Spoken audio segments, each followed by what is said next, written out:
ಕೂಡಲೇ ಕೆಸಿವಿಎಲ್ 3 ಹಂತ ಶುದ್ಧೀಕರಣ ಮಾಡಲೇಬೇಕು. ಶ್ರೀನಿವಾಸಪುರ ತಾಲೂಕು ಆಡಳಿತದ ವಿರುದ್ಧ ಧಿಕ್ಕಾರ ಕೂಗಿ ಆಕ್ರೋಶ ಹೊರಹಾಕಿದ ರಾಜ್ಯ ರೈತ ಸಂಘ ಹಾಗೂ ಹಸಿರು ಸೇನೆ ಕಾರ್ಯಕರ್ತರು. ಶ್ರೀನಿವಾಸಪುರದ ಎಂಜಿ ರಸ್ತೆಯಲ್ಲಿ ನಡೆಯುತ್ತಿರುವ ಅವರೇ ವ್ಯಾಪಾರ ವಹಿವಾಟು ಕೂಡಲೇ ಸ್ಥಳಾಂತರ ಮಾಡಬೇಕು. ಕೂಡಲೇ ಡಿಸಿಸಿ ಬ್ಯಾಂಕ್ ಚುನಾವಣೆ ನಡೆಸಬೇಕು.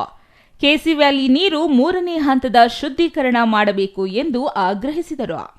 ಅರಣ್ಯ ಒತ್ತುವರಿ ತೆರವಿನಲ್ಲಿ ಜಮೀನು ಕಳೆದುಕೊಂಡ ರೈತರಿಗೆ ಗೋಮಾಲ ಜಮೀನು 2 ಕರೆ ಮಂಜೂರಿ ಮಾಡಬೇಕು ಎಂದು ಒತ್ತಾಯಿಸಿ ಪ್ರತಿಭಟನೆ ಹಮ್ಮಿಕೊಂಡಿದ್ದು ತಾಲೂಕು ದಂಡಾಧಿಕಾರಿಗಳಿಗೆ ಮನವಿ ಸಲ್ಲಿಸಿದರು.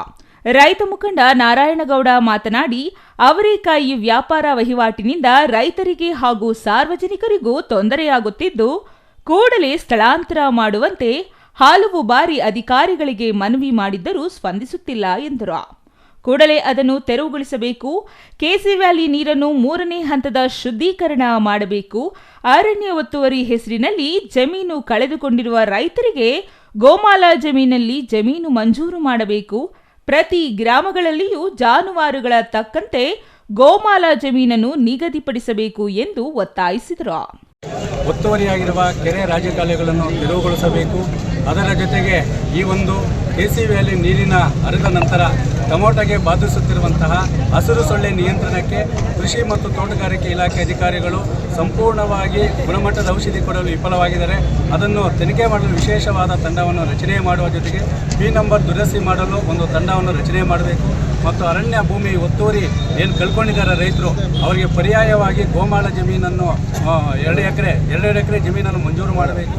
ಮತ್ತು ಲಕ್ಷಾಂತರ ರೈತ ಕೂಲಿ ಕಾರ್ಮಿಕರು ಮಹಿಳೆಯರ ಸ್ವಾಭಿಮಾನದ ಬದುಕನ್ನು ಕೊಟ್ಟಿದ್ದ ಡಿಸಿಸಿ ಬ್ಯಾಂಕು ಮತ್ತು ಹಾಲು ಒಕ್ಕೂಟಕ್ಕೆ ಚುನಾವಣೆ ನಡೆಸಿ ಆ ಸಹಕಾರ ಸಮಸ್ಯೆಗಳನ್ನು ಉಳಿಸಬೇಕು ಮತ್ತು ಮತ್ತಿತರ ಎಲ್ಲ ಸಮಸ್ಯೆಗಳನ್ನು ಒಳಗೊಂಡಂತೆ ಮತ್ತು ಅದರಲ್ಲಿ ಪ್ರಮುಖವಾಗಿ ಅವರೇಕಾಯಿ ವಹಿವಾಟು.